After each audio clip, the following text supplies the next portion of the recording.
The moment I saw the moving truck, something inside me broke in a way that no amount of repair could ever fix again. After a really tough week dealing with endless problems back in the city, I decided to take a much-needed break at my country house upstate. The problems had been mounting for days. Difficult clients, complicated situations, and conflicts that seemed to multiply no matter what I did to resolve them. I needed silence, fresh air, the kind of peace that only that secluded place could offer me, the sanctuary I had built over so many years of hard work and dedication.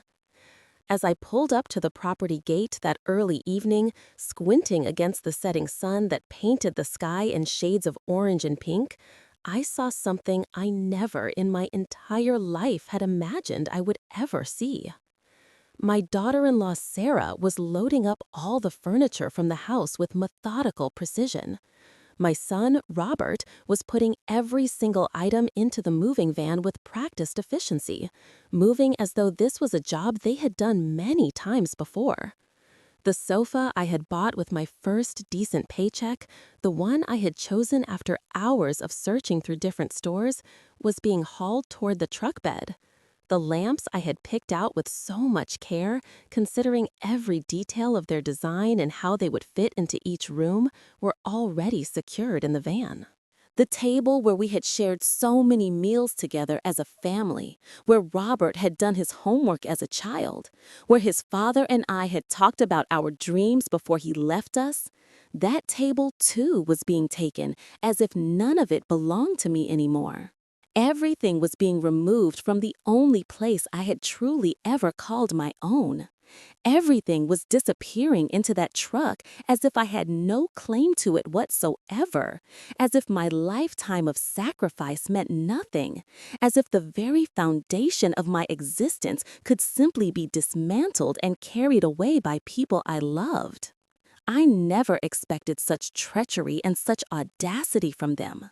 In my 68 years of life, I had seen a lot of things, been through genuinely hard times, faced losses that seemed impossible to overcome, and disappointments that cut deep into my soul. But this was different, profoundly different.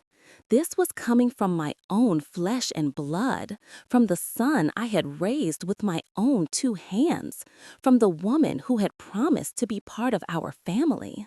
I stood there by the gate, my entire body frozen, watching the scene unfold before my eyes like a nightmare I couldn't wake from. Robert was lifting a heavy box and stacking it methodically in the back of the van, his movements efficient and purposeful. He was breathing hard from the physical exertion, but he didn't stop. He didn't pause to consider what he was doing or why. Sarah was walking in and out of the house as if she owned the place, as if it had always been hers, as if my years of building and maintaining it meant absolutely nothing to her. Neither of them had seen me yet. They were so focused on their task, so completely sure of what they were doing and why, that they didn't notice my presence at the gate. Without making a scene right then and there, because I have always believed in handling difficult situations with grace and composure, I calmly took my phone out of my purse with fingers that felt numb and foreign to me. My hands were trembling a little, despite my best efforts to control them, but somehow I managed to hold the phone steady enough to record. Before saying anything, before confronting them directly, I needed to have clear proof of what I was seeing. I needed evidence that I wasn't hallucinating, that this was really happening, that this betrayal was as real as the pain in my chest. I started recording everything in complete silence, not wanting to alert them to my presence yet. The truck was large, one of those industrial vehicles used for complete house moves, the kind that cost a significant amount of money to rent for the day. It was already half full with my belongings, items I had collected and cherished over my entire lifetime. I could see my chairs, the ones I had reupholstered myself with fabric I had chosen so carefully. My paintings, which I had collected from different galleries over the years, each one meaningful in its own way. Even the curtains I had sewn myself years ago by hand, working late into the nights after my cleaning jobs were finished, pouring my creativity and love into every stitch. Every single object that was leaving that house represented years of effort, years of honest work, years of sacrifice that most people would never truly understand or appreciate. Robert paused for a moment to wipe the sweat from his forehead with the back of his hand. He was 42 years old now, a strong and capable man with broad shoulders and capable hands. I had worked double and triple shifts whenever I could, pushing my body past what I thought it could endure, all so that he could have a good education, nice clothes, opportunities that I had never had myself. I had denied myself so many things: new shoes when my old ones had holes in them, medical care when I was sick, good food when I was hungry, all so he could have what he needed. I had taught him the value of hard work, the importance of honesty, the significance of family bonds. Or at least I thought I had. Sarah came out again with a box in her arms, her face set in an expression of determination. She was 38 years old and had always seemed like a calculated woman to me, cold in a certain way, though I had wanted to give her the benefit of the doubt because she was my son's wife, the mother of my grandchildren, the person he had chosen to spend his life with. I had welcomed her into our family with open arms when Robert brought her home. I had tried to be the kind of mother-in-law that mothers-in-law are supposed to be, helpful without being intrusive, supportive without being overbearing. Now I saw her with completely different eyes, and I understood that she was collaborating actively in this blatant theft, this premeditated robbery from the woman who had raised her son. The weight of understanding crashed down on me like a physical force. This wasn't spontaneous. This wasn't a sudden decision made in anger or frustration. This was planned, carefully orchestrated, deliberately executed. They had thought about this. They had discussed it. They had decided together to do this to me, and they had chosen a time when I wasn't there to stop them. I kept recording everything from my spot by the gate, careful not to make any sound or movement that might alert them to my presence. The country house was located in a quiet area upstate, surrounded by tall trees that created a private sanctuary, with neighbors a good distance away so that I could enjoy true solitude and peace. It was my sanctuary, the place I had bought with the savings from a lifetime of hard work. Every single dollar I had invested in this property came from my sweat, my tired hands, my aching knees. I had scripted and saved for 15 years before I could finally make the down payment on this place. I had worked weekends and holidays to pay the mortgage. I had maintained it carefully, making repairs myself when I could, teaching myself how to fix things so I wouldn't have to pay someone else to do it. This house represented not just a financial investment, but an emotional one as well. It was where I came to remember who I was beneath all the roles I played: mother, worker, widow. It was where I had planned to spend my retirement, where I had imagined my grandchildren would visit during summers, and we would sit on the porch telling stories and making memories. It was my legacy, my proof that I had accomplished something meaningful in my life. My mind started working quickly despite the shock that was threatening to overwhelm me completely. I needed to understand what was really happening, needed to make sense of the senseless. Did they think I wouldn't show up? Did they believe they could take everything without any consequences? Had they planned to tell me some story about the furniture being damaged, requiring replacement? How long had they been planning this theft?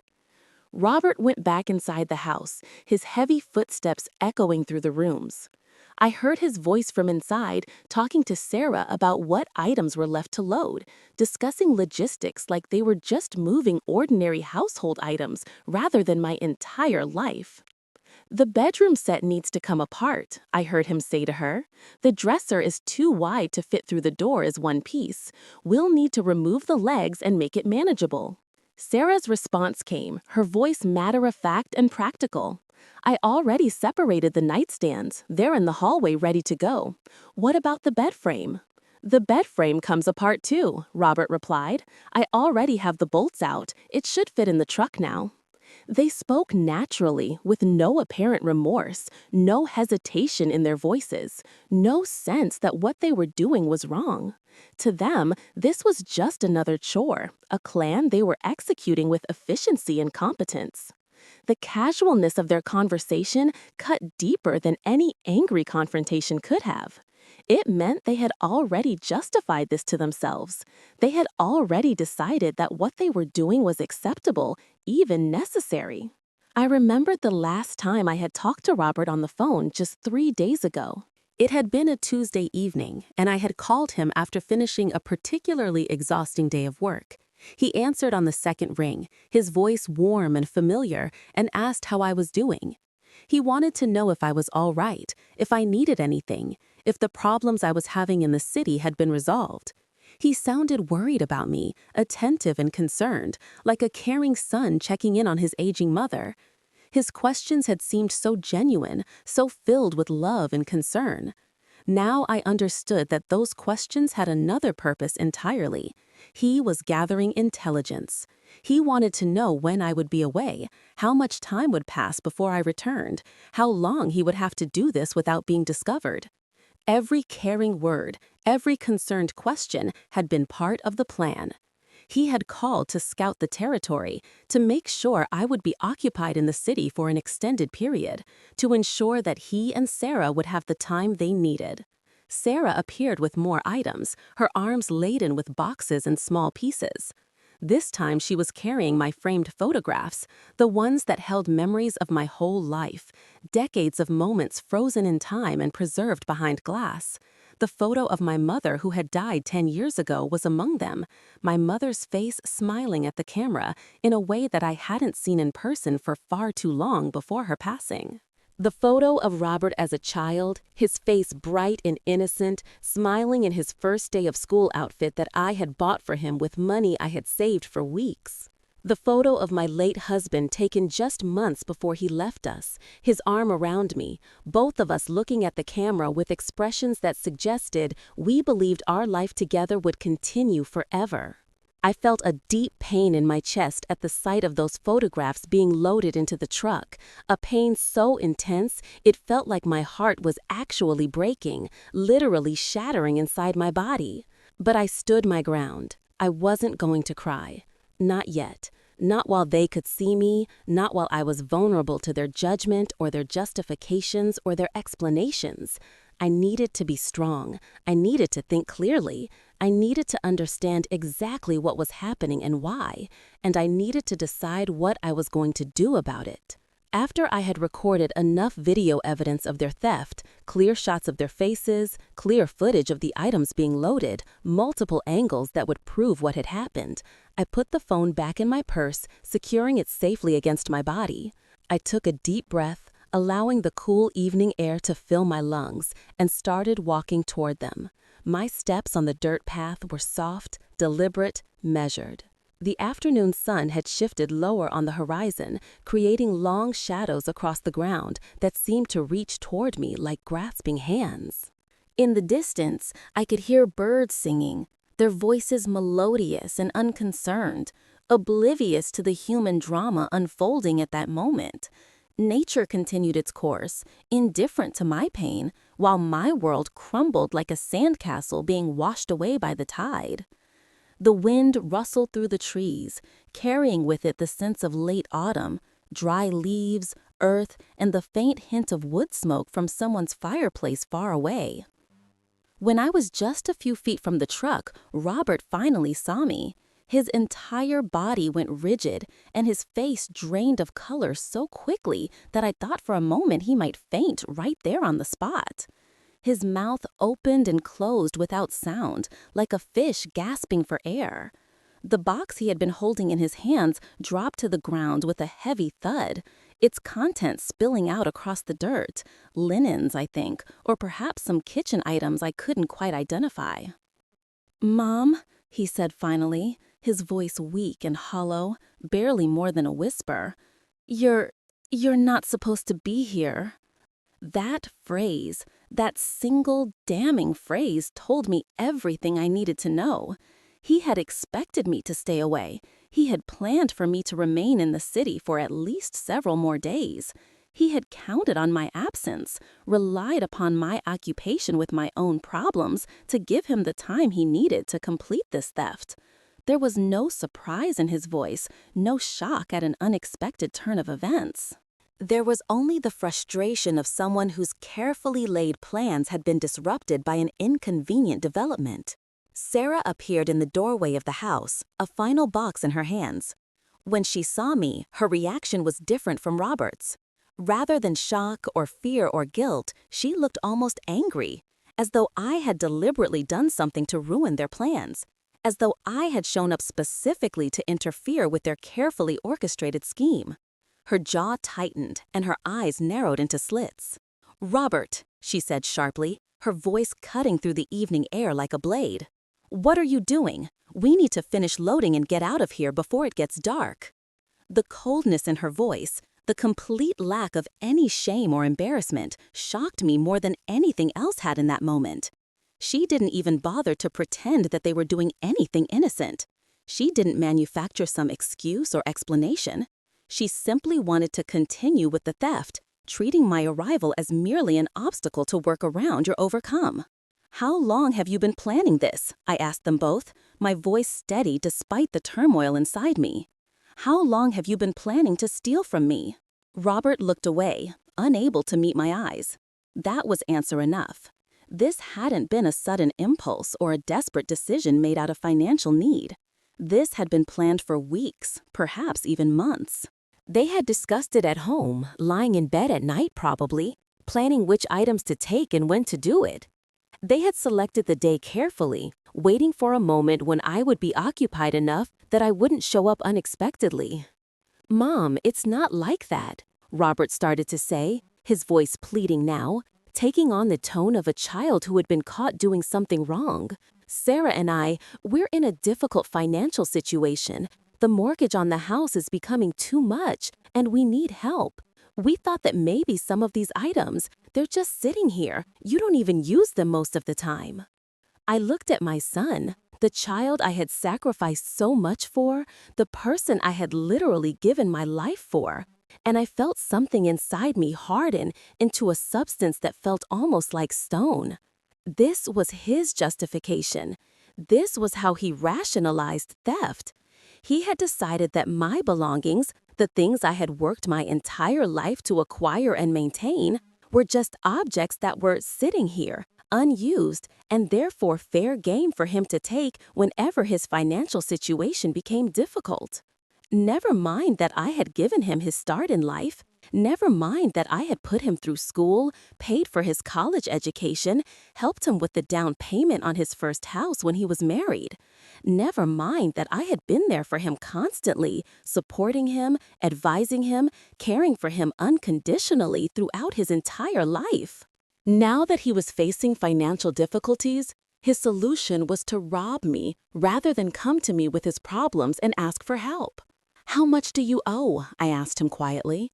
"How much debt are you in that you felt justified in stealing from me?" Robert exchanged a glance with Sarah, and I saw them communicate in that silent way that couples who have been together for a long time can do, speaking entire conversations with just their eyes and the slight movements of their faces. Sarah nodded slightly, as though giving him permission to speak.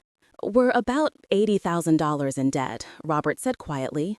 "Between the mortgage, the car payments, the credit cards, it all added up. Sarah and we tried to manage it, but it just kept growing. We didn't know what else to do." $80,000. It was a significant amount of money, certainly, but it wasn't insurmountable. If Robert had come to me and explained his situation honestly, I would have helped him. I would have found a way. I might not have been able to pay off his entire debt, but I would have offered what assistance I could. I would have helped him create a plan to get out of debt. But instead of coming to me with his problems, instead of asking for help, he had chosen to steal from me. "You could have asked me for help," I said to him, my voice very quiet now, so quiet that they had to lean in to hear me. You could have come to me and explained what was happening. We could have worked something out together, but instead, you came here and stole from me like I'm some stranger, like I don't matter to you at all. That's not true, Sarah interjected, her voice sharp and defensive. We did consider asking you, but we knew you didn't have that kind of money. We've seen how you live, the jobs you work. You're barely getting by yourself. We didn't want to put that burden on you. There was a certain logic to what she was saying, I had to admit. It was true that I didn't have $80,000 available to give to them, but the assumption that I was barely getting by was based on an incomplete understanding of my situation. What Sarah didn't know was that I had been extremely careful with my money for my entire life. Every expense was considered, every purchase deliberate. The life I lived, the modest apartment in the city, the simple meals, the clothing I had worn for years, these were choices I had made, not necessarily reflections of my financial situation. I had savings, not $80,000, certainly, but I had accumulated a nest egg over decades of careful financial management. I had investments. I had my country house, which had appreciated significantly in value over the years. I had more resources available to me than Robert and Sarah assumed, because I had never felt the need to display my wealth or status through consumer purchases and expensive lifestyle choices. Even if that was true, I said to Sarah, and even if you believed that I didn't have the resources to help you, that still doesn't justify stealing from me. You made an assumption without verifying it. You decided I couldn't help without asking me. And based on that assumption, you decided it was acceptable to take what wasn't yours. That's not a difficult financial situation forcing your hand. That's a choice you made, a choice to steal rather than ask for help. Robert's face had taken on a gray, sickly appearance, and he looked as though he might be physically ill at any moment. Sarah, by contrast, seemed to be growing more defensive and more angry, her jaw tightening further, her hands clenching into fists at her sides. "You don't understand what it's like," said harshly. "You don't understand what it's like to struggle with debt, to lie awake at night worried about money, to not be able to afford basic things for your children. You had Robert, you raised him alone, and somehow you managed. But you're a different generation. You're not like us. You don't understand how expensive everything is now." She wasn't entirely wrong, I had to acknowledge internally. The world had changed significantly since I was a young woman, raising a child alone. Prices had risen dramatically. The cost of living had increased in ways that would have been difficult for me to imagine when I was their age. But that didn't change the fundamental truth of what had happened here. Circumstances might have pushed them toward desperation, but they had still chosen theft. They had still chosen to violate my trust and take from me without permission or conversation. "I understand more than you think," I said to Sarah quietly. "I raised a son alone in a world that wasn't any kinder to me than it is to you. I worked jobs that broke my body and wore down my spirit. I had nothing when I started, and through careful choices and hard work, I built something for myself. I built this house. I accumulated these things. I did that so that I would have security in my later years, so that I would have something to leave to my children and grandchildren.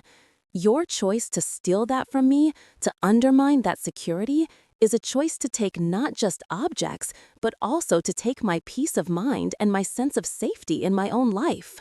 The evening had grown darker while we stood there talking, the sun sinking lower on the horizon, painting the sky in shades of deep orange and purple. The shadows grew longer and darker, and the bird songs had begun to fade as they settled in for the night. I felt utterly exhausted, as though all the energy had been drained from my body and replaced with a heavy, aching emptiness. "I think you both need to put everything back," I said finally, my voice firm despite my exhaustion. "Every single item that you loaded into this truck needs to come back into this house tonight, and then you need to leave, and we need to figure out what comes next." "Mom," Robert started to protest, but I held up my hand to silence him. Don't, I said. Don't try to negotiate with me. Don't try to convince me that this is reasonable or justified. What you've done is theft. It's a crime. And I'm giving you the opportunity to make it right by putting everything back and leaving.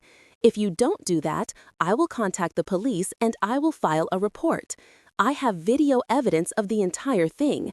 I recorded you both loading my belongings into this truck. The police will have no trouble understanding exactly what happened here. The threat of legal consequences seemed to have more impact on them than my emotional pleas had. Robert's face, which had been pale, now took on a slightly greenish tint. Sarah's defensive anger seemed to deflate somewhat, replaced by something that looked like calculation. She was weighing the consequences, I realized, trying to decide whether it was worth it to continue or whether she should comply with my demands. "How long will it take?" Sarah asked finally, her voice subdued now, the anger drained from it. "To put everything back?" "I don't know," I said. "However long it takes, but it's getting dark, so you're going to be working into the night. I suggest you get started." Robert and Sarah exchanged another glance, and this time I could see a silent conversation taking place between them, a negotiation without words. After a moment, Robert nodded slightly, acknowledging what needed to happen. Sarah's shoulders slumped in defeat, and she turned back toward the house without another word. The process of unloading the truck and returning my belongings to the house took most of the night. I stood there in the darkness, illuminated by the truck's headlights, watching as Robert and Sarah methodically removed each item and carried it back inside. The sofa that had been taken came back first, followed by the lamps, the chairs, the table. My photographs in their frames were brought back carefully, Sarah handling them with a gentleness that suggested she was beginning to feel some shame about what she had done. As the night progressed and more of my possessions were returned to their places, I found myself reflecting on what this event meant, not just for my relationship with Robert and Sarah, but for my understanding of family, of trust, of the bonds that we assume are unbreakable, but which can apparently fracture so easily when tested by circumstances and difficult emotions. Robert and I had always been close. When his father left us, it had been the two of us against the world. I had raised him to be honest, to work hard, to treat other people with respect and kindness. I had thought that those values had taken root in him, that they had become part of who he was as a person. But apparently, somewhere along the way, those values had been compromised by financial stress and by the influence of Sarah, who seemed to have much less respect for the boundaries of property and honesty than I would have liked. By the time dawn began to break over the horizon, painting the sky in shades of pink and gold, the truck had been completely emptied. Everything that had been stolen from me was back in the house, back in the places where it belonged. Robert looked utterly exhausted, his face drawn and haggard from the long night of physical labor. Sarah looked angry again, resentful of the situation, resentful of me for stopping them, resentful of Robert for giving in to my demands. "I think it would be best if you both left now," I said to them quietly. "I need to think about what this means, what it means for our relationship going forward. I need time to process what's happened here tonight." "Mom," Robert said, his voice pleading, "I'm sorry. I'm truly sorry. Sarah and we made a terrible mistake. We weren't thinking clearly. We were desperate and scared, and we made a decision that we shouldn't have made. Can we talk about this? Can we try to work through this?" I looked at my son, this man I had given so much to, this man I loved despite the hurt he had caused me, and I felt tears finally beginning to spill down my cheeks. Not tears of pain so much as tears of profound sadness and disappointment, tears for the loss of something that I had always believed was unbreakable. "I don't know," I said honestly. "I don't know if I can get past this. I don't know if I can look at you the same way I did before tonight. What you did, it wasn't just stealing from me. It was a violation of trust. It was a betrayal of everything I've tried to teach you about what family means, about what honor and integrity mean. It's going to take me a long time to process this, and I'm not ready to talk about it or to work through it tonight. What I need right now is for you to leave and to give me space to figure out how I feel and what I need to do next." Robert looked devastated by my words, and I could see tears beginning to form in his own eyes. But he didn't argue further. He simply nodded, accepted my decision, and led Sarah back to the moving truck. They got into the cab of the truck without another word, without another attempt at conversation or reconciliation, and pulled away from the house, heading back down the long driveway and toward the main road that would take them back to the city. I stood in the yard as the sun rose higher in the sky, watching the truck disappear into the distance. And I felt a deep sense of loss that was separate from the immediate crisis of the theft. I had lost more than just my sense of security and my belongings. I had lost something fundamental about my relationship with my son. I had lost the simple faith that he loved me unconditionally, that he would never harm me, that his values were aligned with mine, and I didn't know if I would ever be able to get that back. In the days that followed, I found myself replaying the events of that night over and over again in my mind, examining them from different angles, trying to find some explanation that would make sense of what had happened. I tried to understand what had driven Robert to make such a terrible decision. I tried to imagine what pressures he must be under to have chosen theft over asking his own mother for help. I tried to comprehend how my son, the child I had raised with such care and deliberation, could have become a person capable of this kind of betrayal. The more I thought about it, the more I realized that I didn't actually know my son very well. Or perhaps, more accurately, I realized that my son was not the person I had believed him to be. The person I thought I had raised, honest, hardworking, kind, respectful, seemed to be a fiction that I had created in my mind rather than a reflection of who Robert actually was. I contacted a lawyer to discuss the situation and to understand what my legal options were. The lawyer explained to me that I could file a report with the police, that I had clear video evidence of the theft, that I would likely be able to press charges against Robert and Sarah if I chose to do so. But the lawyer also advised me to think carefully about whether that was what I actually wanted to do. Would I really be willing to have my own son prosecuted for theft? Would I be willing to have him potentially face jail time? Would I be willing to see my daughter-in-law incarcerated? These were difficult questions, and I found myself struggling with them for days. Part of me wanted Robert and Sarah to face consequences for what they had done. I felt that they had violated me, betrayed me, and that some kind of restitution or punishment was warranted. But another part of me, the part that was still his mother, still wanted to protect him, still wanted to give him the opportunity to make things right and to move past this transgression. I decided ultimately that I would not file a police report. Instead, I would demand that Robert and Sarah make restitution for what they had attempted to do. I would require that they begin paying me back for the financial costs associated with the situation, the cost of the truck rental, the cost of my gas and driving up to my country home unexpectedly, the cost of hiring a lawyer to advise me on my options, and, more importantly, I would require that they participate in family counseling with me, that we try to understand what had happened, and that we attempt to repair the damage that had been done to our relationship. When I presented these demands to Robert over the phone, I could hear the relief in his voice. He had clearly been expecting me to pursue legal action, and he was grateful that I had chosen a different path. He agreed to all of my conditions without argument. He said he would begin making payments to me immediately. He agreed to find a family counselor and to work with me to try to repair our relationship. But even as I made these decisions and set these conditions, I knew that something fundamental had changed between me and my son. I could never look at him the same way again. I could never fully trust him the way I had before. And while I might be able to move past this betrayal eventually, I would never be able to forget it. It would always be there, a shadow in the background of our relationship, a reminder of how easily the people closest to us can hurt us and disappoint us.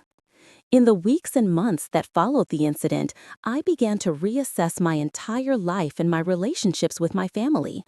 I realized that in many ways, I had allowed my role as a mother and a caretaker to define me completely.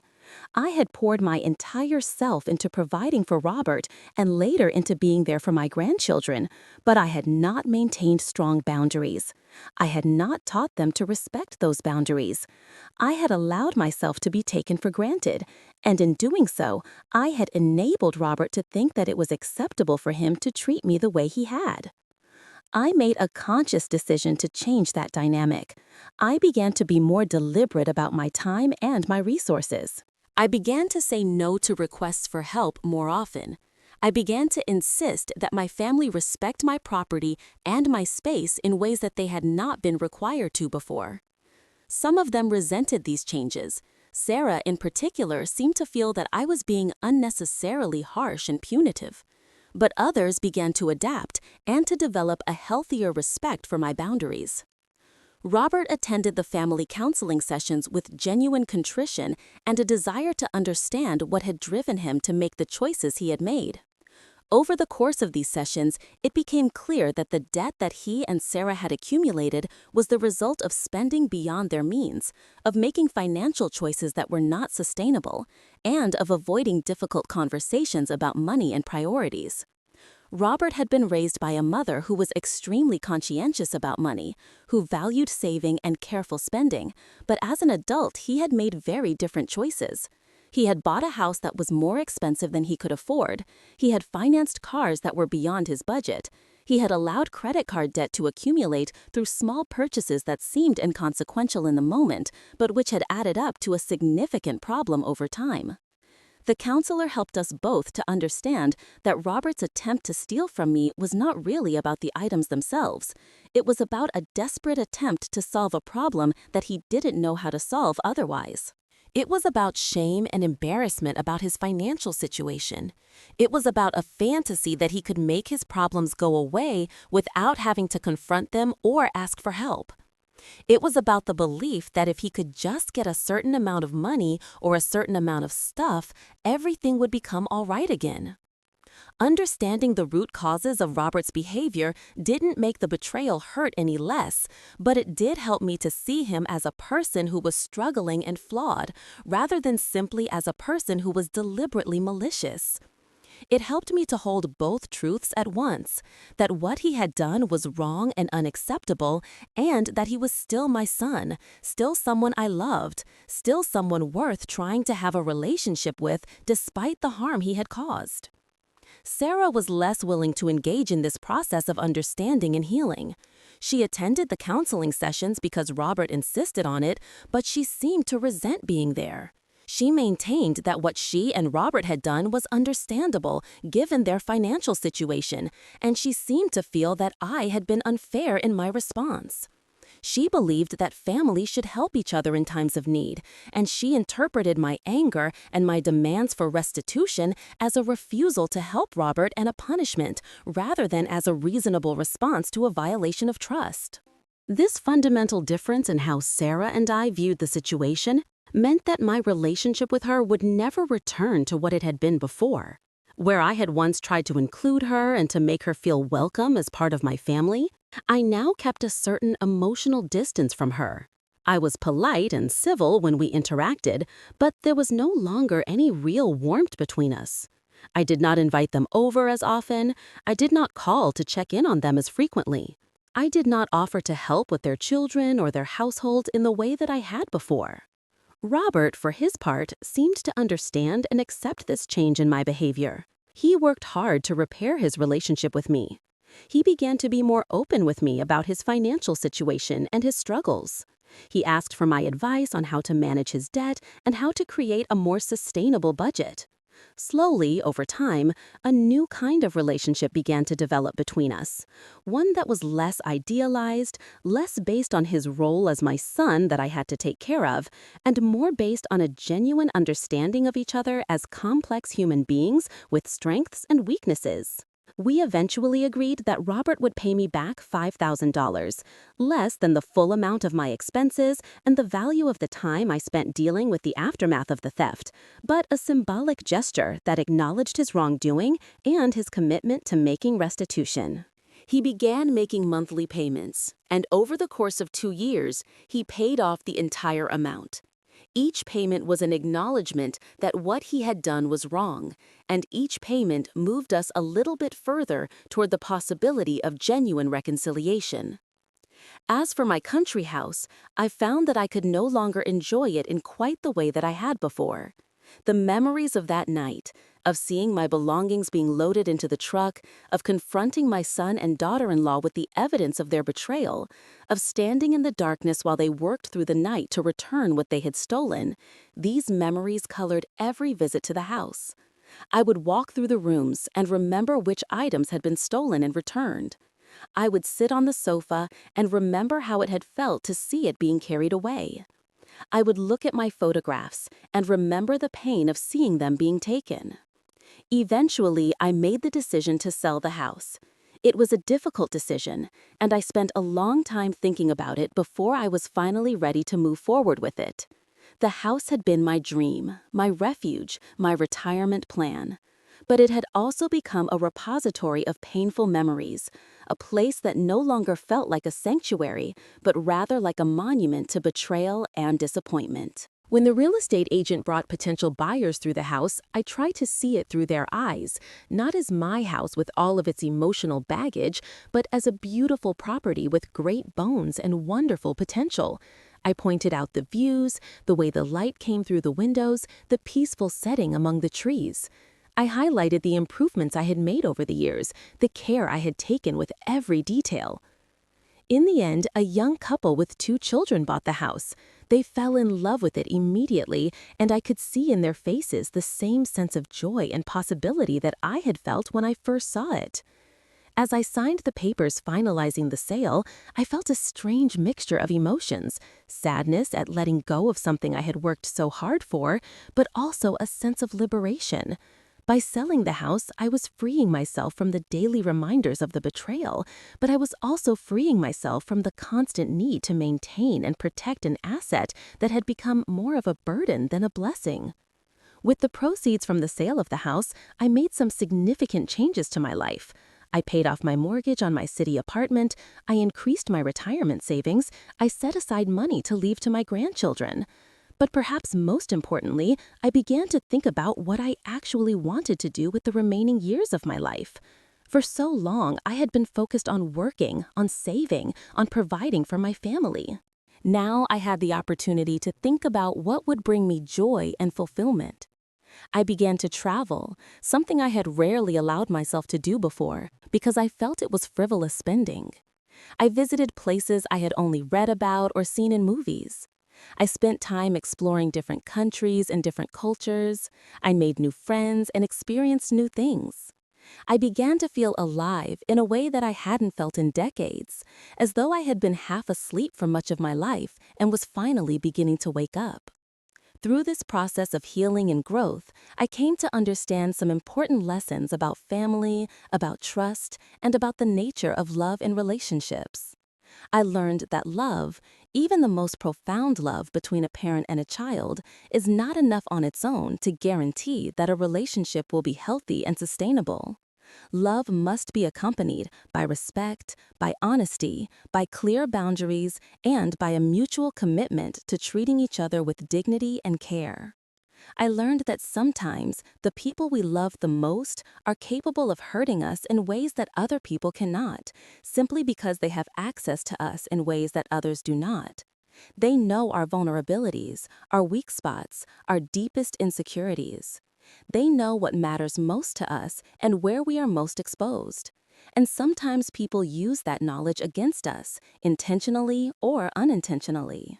I learned that forgiveness is not the same as forgetting, and that it's possible to move forward in a relationship without pretending that a serious harm never occurred. Robert and I eventually found a way to forgive each other, him for betraying my trust, and me for my anger and my withdrawing of emotional support in the immediate aftermath of the theft. But that forgiveness was built on a foundation of acknowledgement and restitution, not on a glossing over of what had happened, or a pretending that it was not as serious as it actually was. Most importantly, I learned that I am responsible for my own well-being and for my own sense of security. For much of my life, I had depended on my family, on my relationships with my son and my grandchildren, on the idea that we were in this together, that we would take care of each other, that the bonds of blood and love would be enough to sustain us through difficult times. But the night I found Robert and Sarah loading my belongings into that truck, I learned that I cannot depend entirely on those bonds. I must also depend on myself, on my own ability to recognize and respond to threats, on my own ability to stand up for myself and to enforce my own boundaries, on my own resilience and strength. This realization was both frightening and liberating. It was frightening because it meant acknowledging that there is ultimately no safety net, no guarantee that the people I love will always treat me fairly and with respect. But it was liberating because it meant that I didn't have to depend entirely on the goodwill of others. I could create my own security through careful financial management, through maintaining clear boundaries, through taking an active role in protecting my own interests and well-being. In the years after the incident, my relationship with Robert slowly improved. We began to talk more openly about a range of topics. He sought my advice on financial matters and on how to manage his marriage. He seemed genuinely grateful for the support I was able to offer, and he was careful not to take advantage of my generosity the way he might have before. We developed a relationship that was based on mutual respect and genuine affection, rather than on obligation or guilt. Sarah remained somewhat distant, and I never entirely felt comfortable with her the way I once had. But as the years passed and we interacted more in neutral settings, family gatherings, holiday celebrations, a kind of détente was reached between us. We were polite to each other, and we made efforts to get along for the sake of Robert and the children, but there was a fundamental wariness on both sides that had not been there before. My grandchildren seemed to sense the change in the dynamics, even if they didn't fully understand the reason for it. They were old enough to notice that their mother and I didn't hug the way we used to, that our conversations were a bit more formal and less warm. They didn't know about the theft or the counseling or the emotional repair work that had taken place in the background.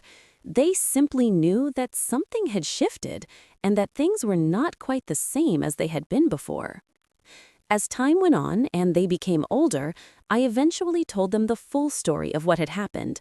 I wanted them to understand, not because I wanted to poison their relationship with their mother or their father, but because I wanted them to learn from the mistake that their parents had made. I wanted them to understand that honesty is important, that it's crucial to communicate about difficult things rather than to hide them or to handle them through deception or theft. I wanted them to know that while it was important to try to help family members who are struggling, it was also important to maintain healthy boundaries and to respect each other's property and autonomy. My grandchildren reacted to my story in different ways. My oldest grandson seemed to feel a deep sense of shame about what his parents had done, and he spent some time feeling distant from them as a result.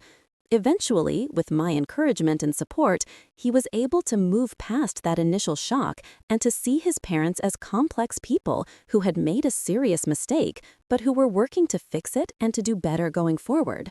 My granddaughter, who was slightly younger, seemed to accept the story more pragmatically. She acknowledged that what her parents had done was wrong, but she seemed to understand more readily than her brother that people make mistakes and that it's important to forgive and move forward. The telling of this story to my grandchildren became an important part of the healing process for me as well. By articulating what had happened and why it mattered, I was able to externalize some of the pain and confusion that I had been carrying around internally. By sharing it with the younger generation, I was able to feel that at least some good might come from the experience, that perhaps they would make better choices in their own lives, that perhaps they would treat their parents and their grandparents with more respect and gratitude, that perhaps they would be more thoughtful about how their choices and actions affect the people around them. Several years after the incident, Robert and I had a long conversation about what had led him to make the decision to steal from me. By that point, enough time had passed that we could discuss it without the immediate anger and hurt clouding the conversation. Robert was able to articulate clearly how much shame and embarrassment he had felt about his financial situation, how much pressure he was under from Sarah to find a solution to their debt problem, how much he had felt like a failure both as a husband and as a man because he couldn't solve these problems through the means that were available to him. He told me that Sarah had actually suggested the theft first. She had been the one who came up with the idea of taking the furniture and other items from my house and selling them to pay down some of their debt. Robert had been reluctant initially. He had loved me and did not want to hurt me, but Sarah had been persuasive. She had argued that I had more than enough, that I wasn't using these items, that it was really just reclaiming what was rightfully part of the family wealth rather than actual theft. Hearing this information shifted my understanding of the situation somewhat. It meant that Robert had not come up with the idea on his own. He had been influenced and pressured by Sarah. This didn't excuse what he had done. He was still an adult who made his own choices, but it did help me to understand that he was in some ways a victim of Sarah's manipulation, even as he was also complicit in the betrayal of my trust. I shared this realization with Robert, and it seemed to be a relief to him to know that I understood the fuller context of what had happened. He had been carrying a lot of guilt and shame about his role in the theft, and my acknowledgement that he had been, to some extent, influenced by Sarah's pressure seemed to ease some of that burden. As the years passed and Robert and I rebuilt our relationship, I came to see this incident not as an ending to our relationship, but rather as a turning point. Before the theft, Robert and I had a relationship that was characterized by my role as his mother. I was the caretaker, the provider, the authority figure. But after the theft and the subsequent process of healing and growth, we developed a relationship that was more balanced, more adult to adult, more genuine. We began to have conversations about difficult topics without the fear of judgment. Robert felt more comfortable asking me for advice about things that were troubling him. I felt more comfortable being vulnerable with him, sharing some of my own struggles and uncertainties rather than always maintaining the facade of being the strong one, the one who has it all figured out. We developed a friendship in addition to the parent-child bond, and that friendship became one of the most meaningful relationships in my life. I also used this experience as an opportunity to reflect on how I had raised Robert and on what I might have done differently. I realized that in many ways, I had not prepared him well for the adult challenges of financial management and stress. I had always taken care of his needs. I had paid for his education, I had helped him with major purchases, I had been there to bail him out whenever he had gotten into difficult situations. In doing so, I had probably enabled him to avoid developing the financial discipline and the problem-solving skills that would have served him better in adulthood. If I could go back in time, I would have involved Robert more in financial planning and decision-making from an early age. I would have let him experience some natural consequences of poor financial choices rather than rescuing him from those consequences. I would have encouraged him to think critically about his decisions and to take responsibility for the outcomes rather than always looking to someone else to fix his problems. And I would have been clearer about my own boundaries and limitations so that he understood that there were limits to what I could and would do for him. But of course, I couldn't go back in time. All I could do was work with the present situation and try to move forward in a way that would allow both Robert and me to grow and heal. And in many ways, that's exactly what we did. Through the process of confronting the theft, setting clear consequences, requiring restitution and counseling, and maintaining open communication, Robert and I were able to move past the incident and to develop a relationship that was actually stronger and more authentic than it had been before. Today, many years after that fateful evening when I returned to my country house and found my son and daughter-in-law loading my belongings into a truck, I can look back on the experience with a kind of gratitude, even though I didn't feel that way in the immediate aftermath. The experience taught me crucial lessons about family, about trust, about boundaries, and about my own strength and resilience. It showed me that I am capable of standing up for myself, of enforcing consequences, of demanding that people treat me with respect and honesty. And it showed me that even in the face of profound disappointment and betrayal, it's possible to move forward, to forgive, and to build something new, and perhaps even better than what existed before. Robert still works on managing his finances carefully and responsibly. He and Sarah have paid off a significant portion of their debt and have avoided going into any new major debt since the incident. Whether Sarah has truly learned the lessons that the experience should have taught her is less clear to me. She still maintains a certain defensiveness about what happened and seems to believe that she and Robert were justified in their actions. But at least they have not repeated the behavior. At least Robert has not tried to steal from me again. I have also continued to evolve in my own understanding of family relationships and in my approach to supporting my loved ones. I remain generous with my time and my resources, but I do so now in a way that is more conscious and more intentional. I give when I feel moved to give, but I don't give out of obligation or guilt. I set clear expectations about what I am willing to help with and what I am not. I maintain strong boundaries and I enforce those boundaries consistently. And I have learned to let my family members experience the natural consequences of their own choices, rather than always swooping in to rescue them. This approach seems to serve everyone better. My grandchildren respect me more because they understand that I have clear expectations and that I will enforce them. Robert respects me more because he knows that I will not allow myself to be taken advantage of. Sarah and I may never have a close relationship, but at least we have a stable one based on mutual respect for each other's boundaries. And most importantly, I have gained a sense of peace and security that comes from knowing that I am responsible and in control of my own well-being. The night I discovered my son attempting to steal from me was one of the most painful and traumatic experiences of my life. But in the years that have followed, I have come to see it as a kind of gift. A difficult gift, certainly, but a gift nonetheless. It forced me to confront uncomfortable truths about my family relationships. It pushed me to develop stronger boundaries and to advocate more effectively for myself. It taught me that love, while essential, is not sufficient on its own to sustain healthy family relationships. And it showed me that even in the darkest moments, when trust has been shattered and relationships have been damaged, there is still the possibility of healing, growth, and the development of something new and meaningful.